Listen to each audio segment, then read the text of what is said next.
Nestled beneath the foothills of the Great Dividing Range on the east coast of Australia is a spectacular river gorge. For 2 kilometres of majestic canyons and waterfalls, the Clarence River tumbles towards the sea.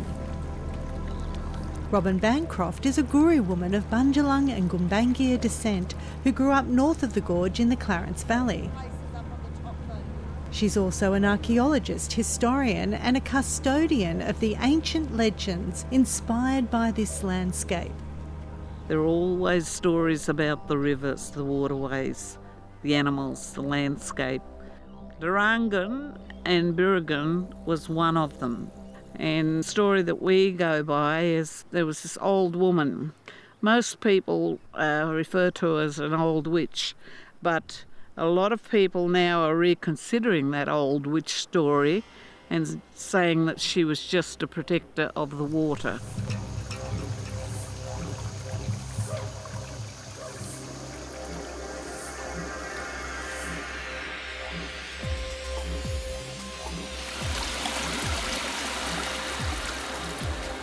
Our understanding is that Birraguen came to Durangon and said, we haven't got enough water and we know you have the water and we want it.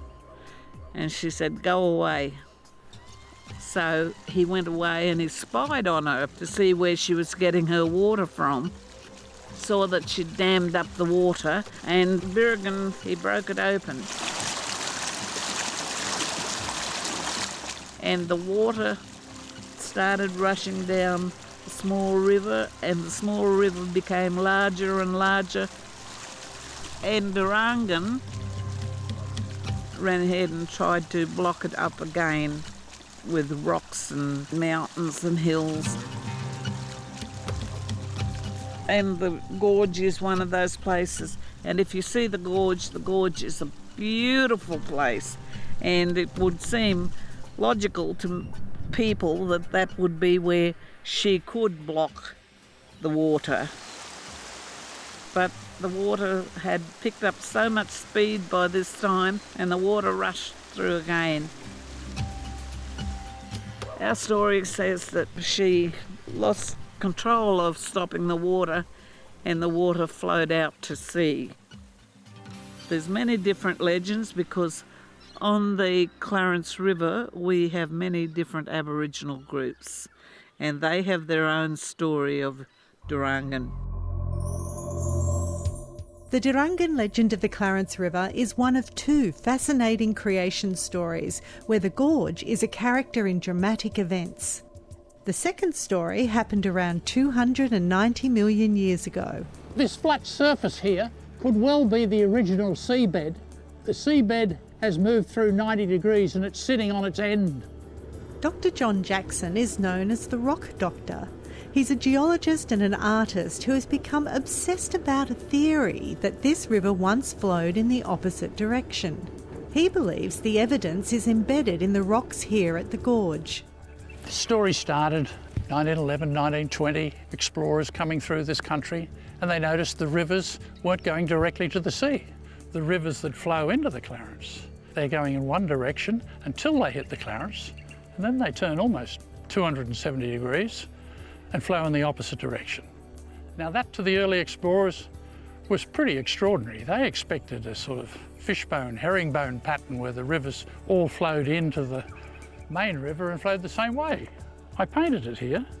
They call it the barbs of the Clarence, and you see it on the south-western side. The rivers flow to the northeast and then they turn around and flow to the southeast.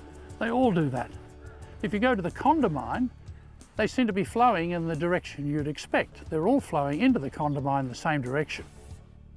This is where it all started, on these rocks.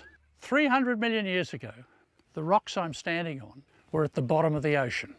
And of course, being a geo-artist, I wanted to paint them. So in this first painting here, I have painted the rocks that I'm standing on before they were squashed up into a mountain range. When they get squashed into a mountain range at 290 million years, in those big folds is a big valley which turns out to be the start of the very river that we love, the Clarence River. and it flowed down that big valley and bent its way all the way in to the central inland sea in Australia. For 200 million years it did that. It's only in the last 60 million years that it's gone this way after the Tasman Sea opened. The last painting is what we see today. Instead of the river going all the way inland, as it did for 200 million years, the last 60, only this part of the Clarence then starts to flow in the opposite direction and out to the new Tasman Sea, and the other part, the Condamine, goes off into the Darling and the Murray system. Love this story. We are convinced that the Clarence and the Condamine were once one river flowing westwards into the Great Australian Basin, and it was the Tasman Sea opening that made this part of the Clarence flow backwards into its current position where it comes out at Yamba. For Elder Robin Bancroft, the stories inspired by this country just add to the richness of her experience of living with this wild river. The mighty Clarence, it's a beautiful place. You can feel the spirituality of the land. You can feel as at one with where you are.